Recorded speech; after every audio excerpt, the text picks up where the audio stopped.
The wrestlers in this video all made one mistake that destroyed their careers, and for one wrestler, it actually led to him becoming homeless. Mr. Kennedy is the textbook definition of what could have been. He debuted in 2005, with WWE having major plans for him. He won the United States Championship and became Mr. Money in the Bank at WrestleMania 23. After the victory, Kennedy announced he'd cash in at next year's WrestleMania, but unfortunately, that wouldn't happen. Shortly after winning, Kennedy suffered a legit injury and had the Money in the Bank briefcase taken away as a result. Kennedy was then supposed to be involved in a major storyline where he'd be the illegitimate son of Vince McMahon. However, 5 days before it was set to happen, Kennedy got suspended for violating WWE's wellness policy. This certainly hurt Mr. Kennedy's reputation internally, but he likely could have worked his way back up given how much WWE had planned for Kennedy so early in his career. However, one particular moment led to Kennedy's WWE career coming to an abrupt end. In 2009, Mr. Kennedy made his return to WWE after recovering from a shoulder injury. In his first match back, Kennedy competed in a 10-man tag team match. One of Mr. Kennedy's opponents was Randy Orton, and at one point, the two were the legal men. Kennedy went to hit Orton with a backdrop, but the move was botched, and the Viper landed on his head and neck. Randy was upset about this, saying it could have ended his career. According to Mr. Kennedy, Orton complained about the botched move and used his authority to fire Kennedy. Then, 4 days after the incident, Mr. Kennedy was let go from WWE. While Kennedy did find success in other companies, he was never welcomed back in any capacity to WWE. You could argue that Kennedy's firing was justified, but this next wrestler was fired simply because of who his tag team partner was. Robbie and Rory McAllister made their wrestling debut in 2001. 5 years later, the two made their debut in WWE as the Highlanders. The two had a steady career and were number one contenders for the tag team championship multiple times. However, one mistake would ruin their careers. WrestleMania 24 emanated from Orlando, Florida, the same place where WWE's rival, TNA Wrestling, filmed their show. The WWE roster was in town for the weekend, so, since he had some free time, Robbie McAllister decided to enjoy a TNA show. The TNA camera crew saw that a WWE wrestler was in their crowd and decided to show him on live TV, using Robbie McAllister's real name. Shortly after, McAllister got a call from WWE and was ordered to leave. Once Robbie got back to the hotel where all the wrestlers were staying, the roster berated him, especially The Undertaker and Finlay. Unfortunately, that was not the end of it, and both Robbie and Rory got punished. Robbie was taken off WrestleMania and lost a $5,000 payday. Rory did absolutely nothing, but wasn't used for months, which hurt his wallet since WWE wrestlers make more money when they wrestle. Robbie was still used, but lost every match he was in, that sometimes would last just barely a minute. The two were eventually fired roughly 5 months after the incident. While the Highlanders did continue to wrestle on the independent circuit, they have never been welcomed back or even acknowledged by WWE. If the incident with the Highlanders sounded insane, this next wrestler was fired for saying one word. Brad Maddox's WWE career was unusual. He made his debut in 2012 as a referee. Despite this, Maddox would soon become the center of attention when he interfered during a WWE championship match.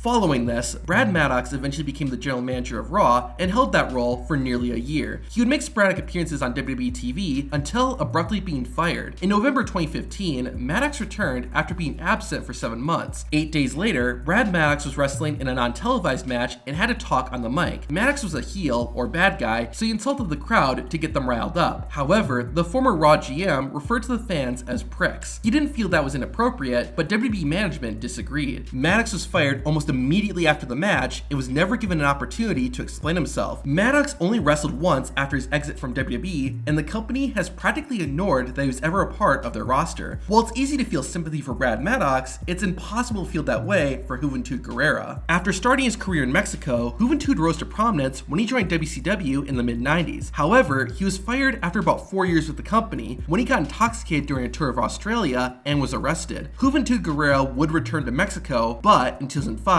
he got an opportunity with WWE. Juventud was reportedly difficult to work with and had an ego problem. It was said that he would wear sunglasses backstage and refer to himself in the third person. While that didn't get him fired, one decision did. On the January 6, 2006 episode of SmackDown, Guerrero fought the Cruiserweight champion, Kid Cash. Juventud was told not to perform high-flying moves, but he did anyway. He also hit Kid Cash for real and didn't cooperate with his opponent, making it harder for Cash to perform moves. If that wasn't bad enough, Juventud Guerrera also also performed a banned WWE move, the 450 Splash. Ironically, the reason the move was banned was because of Juventud accidentally injuring an opponent with it several months earlier. While Juventud Guerrera didn't injure Kid Cash, it didn't matter. The same day Guerrera and Cash's match aired, WWE fired the Luchador, and the two sides haven't worked together since then. Another Luchador would not only get fired, but was canceled by the entire wrestling community for what she did. Born in Monterrey, Mexico, Sexy Star got into professional wrestling at the age of 23. Her career continued to grow, and Sexy Star's popularity only got bigger when she joined Lucha Underground in 2014. However, in 2017, the masked Luchador would destroy her career with one decision. In August of that year, the Mexican wrestling company AAA was hosting its biggest event of the year, Triple Mania. Sexy Star was on the show and competed in a fatal four-way match. One of the three other women Sexy Star was wrestling was named Rosemary. The finish of the match saw Sexy Star lock in an armbar on Rosemary, who tapped out. However, Sexy Star held the armbar in for several more seconds, which wasn't supposed to happen. This unscripted attack caused Rosemary to suffer strained triceps and biceps. Fans, as well as fellow wrestlers, lashed out at Sexy Star, with Cody Rhodes even saying he would never share a locker room with her. Sexy Star responded, saying she didn't intentionally hurt Rosemary, but the damage was done. AAA stripped Sexy Star of her title, and she's kicked out of the company, with other promotions also parting ways with her. While Star has continued to wrestle, she hasn't been able to achieve the same level of success. While most would say Sexy Star deserved what happened to her, it's debatable if what happened to this next talent was just or not. Abraham Washington, or AW, is a WWE talent you may not have ever heard of, and WWE would like to keep it that way. AW debuted in 2009, hosting a segment on ECW called The Abraham Washington Show. He would interview wrestlers until ECW came to an end in 2010. In April 2012, Abraham Washington returned, now just being called AW. He was scouting talent to manage, and he eventually settled on Titus O'Neil and Darren Young, the primetime players. Things were going well until AW made one mistake that cost him his career. On the July 30th, 2012 episode of Raw, Titus O'Neil was in a singles match against Kofi Kingston. AW would always be mic'd up during the primetime players matches, and this one was no exception. However, AW took things too far when he said this.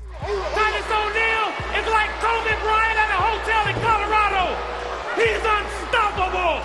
AW is referencing assault allegations made against NBA basketball player Kobe Bryant in 2003. This was not a thing to joke about, and WWE even made Michael Cole apologize after they returned from a commercial break. We would like to apologize, ladies and gentlemen, for the remarks made by AW moments ago.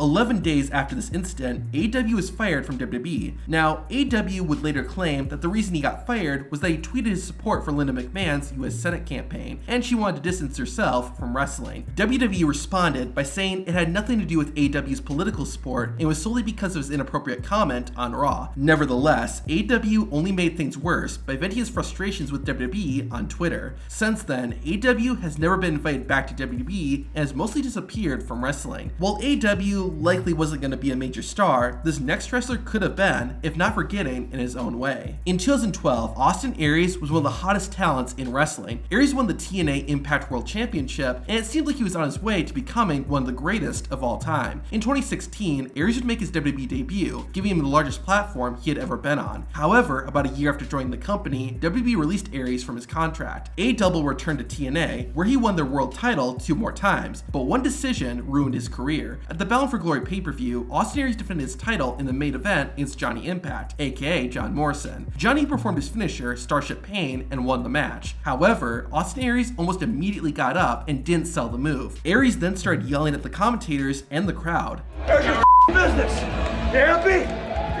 You happy? Good. See what that motherfucker can do now. Now, it's been debated whether this was part of the script or if Austin Aries really went off on his own. What isn't, though, is that Austin Aries would leave TNA following this incident. Since then, Austin Aries hasn't worked with any major wrestling company and has been relegated to working in front of smaller crowds. At least, though, Aries still has a roof over his head. This next wrestler did not. Perry Saturn did not make his WWE debut in the best position due to WWE's prejudice against wrestlers who came from their competitor, WCW. However, it was lack of judgment that would completely ruin any chance Saturn had at becoming a top star. In 2001, Saturn fought against an enhancement talent named Mike Bell. What should have been a forgettable match turned into the downfall of Perry Saturn's career. Early in the match, Mike Bell botched an arm drag, causing Perry to land on his head. The scripted wrestling match quickly turned into a real fight, with Saturn connecting with real blows. Then, things turned ugly. Perry Saturn threw his opponent outside the ring, causing Mike Bell to land on his head. The move could have easily caused permanent damage to Bell, and while it didn't, it did ruin Perry Perry Saturn's career. Almost immediately after the incident, Perry Saturn would be involved in a storyline that saw him fall in love with a mop. Following this, Saturn's career began to suffer more and more until he was eventually released in 2002. Unfortunately, it didn't stop there. Perry Saturn continued to wrestle outside of WWE, but developed a drug addiction after being shot in the neck while saving a woman from 2 men. The addiction consumed Saturn's life, and he became homeless. He spent 2.5 years in the streets until finally overcoming his demons. While Perry Saturn never had another major run in wrestling, he competed in a few matches after getting back on his feet. One of Eddie Guerrero's daughters was disowned by her family. To learn about that, watch this video.